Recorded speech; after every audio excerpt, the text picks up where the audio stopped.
Papa, je veux la peau du léopard blanc dont parlent les chasseurs. Tout ce que tu veux, ma princesse.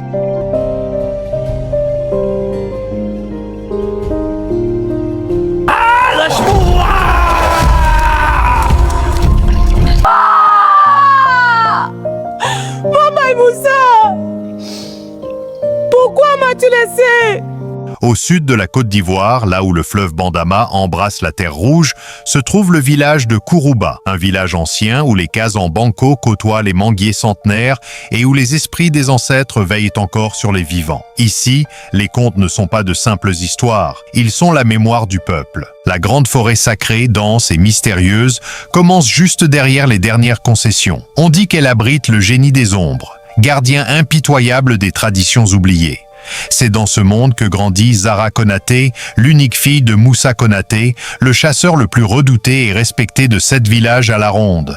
Zahra était d'une beauté troublante, peau d'ébène lisse, yeux vifs comme l'eau du fleuve après la pluie et un sourire qui pouvait désarmer le plus sage des anciens. Son père l'adorait. Tout ce qu'elle désirait, il le lui donnait sans hésiter. Un pagne en wax flamboyant, il traversait le marché, des bijoux en or, il les rapportait de ses chasses lointaines. « Papa, je veux la peau du léopard blanc dont parlent les chasseurs », lui avait-elle demandé un soir, les yeux brillants de défi. Moussa avait ri doucement, caressant sa tête. « Tout ce que tu veux, ma princesse. » Chaque matin, pendant que les autres jeunes filles allaient puiser l'eau ou balayer la cour en chantant, Zahra restait étendue sur sa natte, refusant de se lever. « Zahra, ma fille, le soleil n'attend personne, » lui disait sa mère Fatou d'une voix fatiguée. « Pourquoi me fatiguer, maman? Papa dit que je suis spécial. » Et Moussa, depuis la cour, lançait invariablement « Laisse-la dormir, Fatou. Elle est notre lumière. » Mais cette lumière devenait dangereuse. Zahra se moquait des anciens. Elle passait devant le vieux griot sans le saluer. Elle osait même entrer dans la forêt sacrée pour cueillir les fruits interdits, riant des mises en garde. Un soir, alors que le ciel se parait de rouge sang et que les cigales chantaient leur dernier chant, Zahra s'enfonça plus profondément que jamais dans la forêt. L'air devint soudain plus lourd. Les oiseaux se turent. Un vent froid glissa sur sa nuque comme une caresse interdite. Au loin, entre les arbres, elle crut distinguer une silhouette immense et entendre un rire grave, profond, venu des entrailles de la terre. Ce même soir, son père lui promit solennellement « Demain, je te rapporterai cette peau de léopard blanc, ma fille. Peu importe le prix. » À cet instant précis, un hibou ulula 3 fois au-dessus de leur concession. Les ancêtres venaient d'entendre la promesse. Et dans Kourouba, tout le monde savait, quand les esprits écoutent, ils finissent toujours par répondre. Mais les esprits n'oublient jamais une parole lancée dans le vent. Cette nuit-là, la forêt sacrée de Kourouba avala Moussa Konaté comme elle avale les imprudents. Le ciel était noir d'encre, sans lune. Seuls les cris des hyènes et le froissement des feuilles accompagnaient ses pas. Il avait promis à sa fille la peau du léopard blanc, cet animal mythique que nul chasseur n'avait jamais touché sans payer le prix du sang. « Papa, reviens-moi vite », avait murmuré Zahra en le regardant partir, un sourire triomphant aux lèvres. Il s'enfonça plus profond que jamais. Les arbres semblèrent se pencher pour l'observer. L'air devint lourd, chargé d'une odeur de terre mouillée et d'encens ancestral. Moussa arma son arc, le cœur battant. Il trouva la bête, un léopard blanc comme la lune, les yeux brillants d'une intelligence trop humaine. Un seul tir, un seul geste interdit. Au petit matin, le village s'éveilla dans un silence de mort. On découvrit Moussa au bord de la rivière, étendu sur la terre rouge.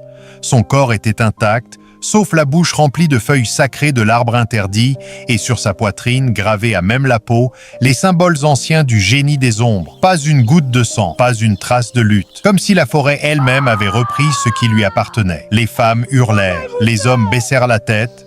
Fatou, la mère, s'effondra sur le corps encore chaud de son mari en criant son nom jusqu'à en perdre la voix. Zahra resta figée à l'entrée de la concession, les yeux grands ouverts, incapable de verser une larme. Le vieux griot, Papa Djibril, s'approcha lentement, sa canne frappant le sol comme un jugement. Le génie est venu chercher son dû. Les jours qui suivirent furent un calvaire. Sans Moussa, plus d'argent, plus de protection. La concession se vida de ses rires. Fatou, brisée, vendit les derniers biens pour payer les funérailles. Un matin pluvieux, elle prit sa décision. « Tu pars pour Abidjan, Zahra, chez ta tante Chantal. Ici, la forêt te regarde. » Et elle n'oublie pas. Le bus s'ébranla dans un nuage de poussière rouge. Zahra, assise près de la fenêtre, regardait Kuruba disparaître derrière les collines. Pour la première fois, un vide étrange lui serra la poitrine. Elle serra les dents et sourit au paysage qui défilait, comme pour défier le destin. Mais cette nuit-là, dans son sommeil agité, une ombre immense se pencha sur elle. Une voix grave, venue du fond des âges, murmura son nom, Zara, Konaté, et le génie des ombres se mit à rire doucement dans l'obscurité. Abidjan, la ville qui avale les rêves et crache les âmes perdues. Le bus s'arrêta dans un chaos de klaxons et de poussière. Zara descendit, les yeux écarquillés devant les immeubles qui griffèrent le ciel, les motos qui zigzaguaient comme des guêpes enragées et le marché de Treichville qui battait comme un cœur trop gros. Tante Chantal l'attendait sous un manguier rabougri, regard sévère, ciseaux à la main. « Ici, ma fille, personne ne dort jusqu'à midi. Tu travailleras. » Les jours devinrent une prison de tissu et de sueur. Zara balayait la cour à contre-cœur, servait les clientes du petit salon de coiffure, mais son cœur restait à Kuruba. Chaque soir, elle s'échappait vers le marché illuminé. C'est là qu'elle le rencontra. Malik, grand, peau d'ébène parfaite, costume blanc immaculé, sourire qui semblait connaître tous les secrets du monde. Il lui acheta une robe en wax de luxe sans qu'elle ait demandé. Il devinait ses envies avant même qu'elle les murmure. « Tu mérites mieux que cette vie de fourmi, Zara Konaté », lui dit-il un soir, la voix douce comme du miel de forêt. Elle rit, flattée. Pour la première fois depuis la mort de son père, elle se sentait vue. Mais la nuit, les rêves revenaient. Papa Djibril apparaissait dans l'ombre de sa chambre, canne levée. L'enfant a réveillé ceux qui dormaient, et derrière lui, l'ombre immense du génie des ombres grandissait. Tante Chantal l'a mis en garde, la voix tremblante. « Cet homme, il n'est pas d'ici. Fais attention, Zara. La ville cache des choses que le village ne connaît pas. » Zara haussa les épaules. Un après-midi, au fond du marché, une vieille marchande de tissus, yeux blancs de cataracte, lui attrapa le poignet. « Ton Malik, ce n'est pas un homme. C'est le génie de la forêt. Il prend les âmes des enfants qui ont trahi leurs ancêtres. Regarde autour de toi. Tes nouvelles amies disparaissent une à une. Et toi, tu portes déjà son odeur. » Ce soir-là, Malik l'emmena dans une villa luxueuse au bord de la lagune. Musique, lumière dorée, champagne français. Il lui offrit un masque ancien en bois sculpté, aux yeux incrustés d'or. « Garde-le, il te protégera, de tout, sauf de moi. » Zara le prit, le cœur battant. Mais en le retournant, elle vit, gravés au dos, les mêmes symboles que sur la poitrine de son père mort. Malik se pencha tout près, son souffle froid sur sa nuque, et murmura « Tu as demandé la peau du léopard blanc. Je suis venu te donner bien plus, Zara. Ce soir, tu choisis ton âme ou la vie dont tu as toujours rêvé. » Derrière lui, l'ombre d'un arbre immense bougea sur le mur, bien qu'aucun arbre ne se trouvât dans la pièce, et le génie sourit. Cette nuit-là, la lagune d'Abidjan devint rouge sang. Malik entraîna Zara dans une boîte de nuit abandonnée au bord de l'eau, où les murs couverts de moisissures cachaient un autel ancestral. Des masques anciens pendaient aux poutres, des bougies noires brûlaient en cercle. Le vent portait l'odeur de la forêt sacrée de Kuruba, même à des centaines de kilomètres. Le génie révéla enfin son vrai visage. Malik grandit, sa peau se craquela comme de l'écorce, ses bras devinrent des branches noueuses couvertes de lianes, ses yeux s'embrasèrent. Il n'était plus un homme, il était le génie des ombres,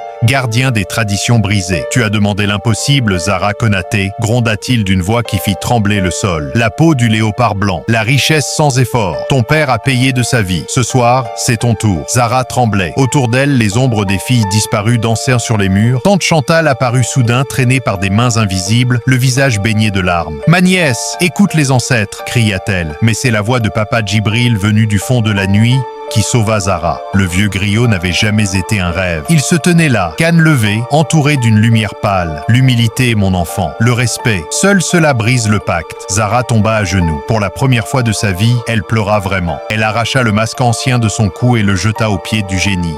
« Je renonce à tout, murmura-t-elle. À l'argent, à la gloire facile, je redeviens une fille de Kuruba. Pardonne-moi, père. Pardonnez-moi, ancêtre. » Un cri terrible déchira la nuit. Le génie hurla. Ses branches se tordirent comme sous le feu. Une lumière blanche explosa. Zara sentit une partie d'elle-même partir avec lui, sa vanité, son arrogance, cette princesse gâtée qui avait défié le monde. Quand elle rouvrit les yeux, elle était seule. Tante Chantal pleurait de joie à ses côtés. Le génie avait disparu, mais pas pour toujours. Quelques semaines plus tard, Zara rentra à Kuruba. La terre rouge l'accueillit comme une fille prodigue. Elle ne portait plus de wax flamboyant, seulement un pagne simple. Elle saluait les anciens. Elle aidait sa mère au champ. Elle racontait son histoire aux enfants du village autour du feu. Un soir, alors que les flammes dansaient, Zara regarda les petits visages attentifs et murmura « Les esprits n'oublient jamais ». Derrière le grand baobab, une ombre immense glissa lentement entre les branches. 2 yeux de braise s'allumèrent un instant puis s'éteignirent. Le génie des ombres attendait. Il attendait la prochaine jeune fille qui oserait dire « Je suis au-dessus des traditions ». Et le vent de Kuruba murmura une dernière fois « Et toi, tu les écoutes ?»